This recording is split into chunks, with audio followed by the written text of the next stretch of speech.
All the words are from an old man on his deathbed sharing his life experience and learnings to a young student in his 20s.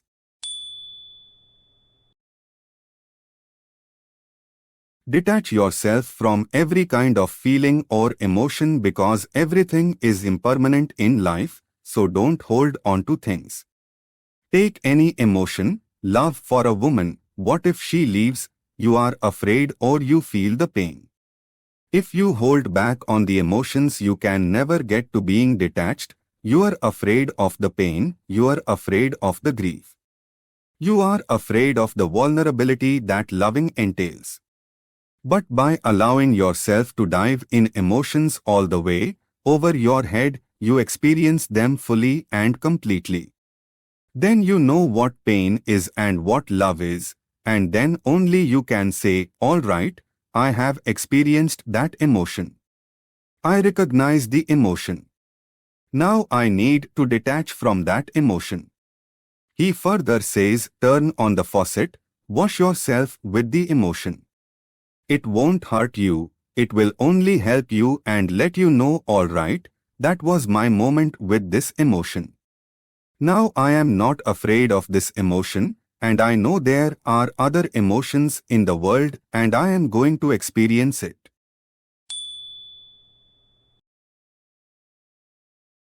Owing things is good. More money is good. More property is good.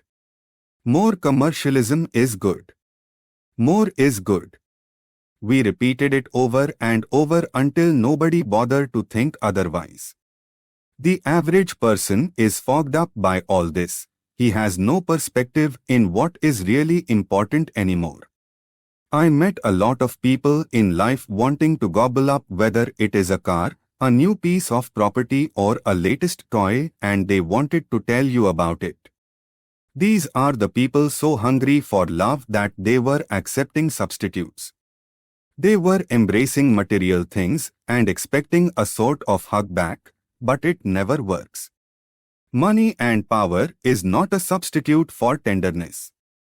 There has been a big confusion in the world over what we need versus what we want.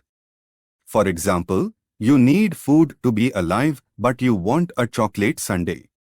Instead, you can play cards with a lonely older man, and you find new respect for yourself because you are needed.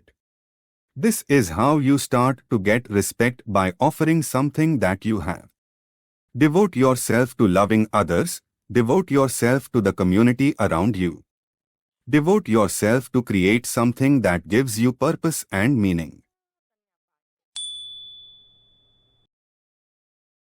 Friends are great, but friends are not going to be here on a night when you are coughing and can't sleep and someone here to sit up all night with you, comfort you and try to be helpful.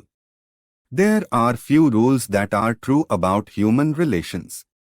If you don't respect the other person, you are going to suffer. If you don't know how to compromise, you are going to suffer. If you don't talk openly about what gets on between you, you are going to suffer. And the biggest value is your belief in the importance of your marriage.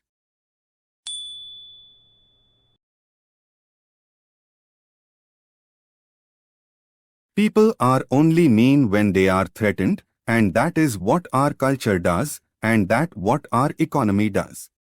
Even people who have jobs in our economy are threatened because they worry about losing them.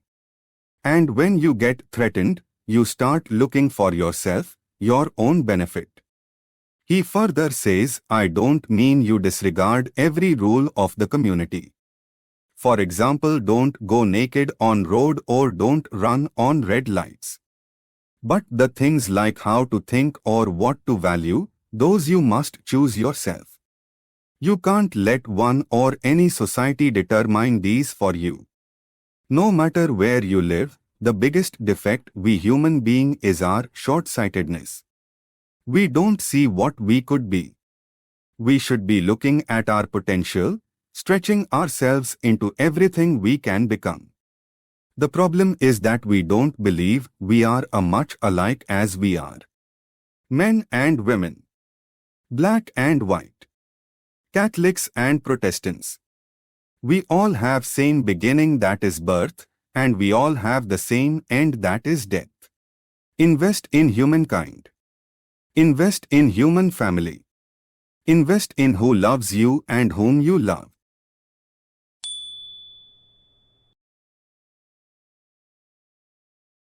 Everybody knows they are going to die, but nobody believes it. If we did, we would do things differently. To make every day count. Do what the Buddhists do. Every day imagine a little bird on your shoulder that asks you some questions every morning when you wake up.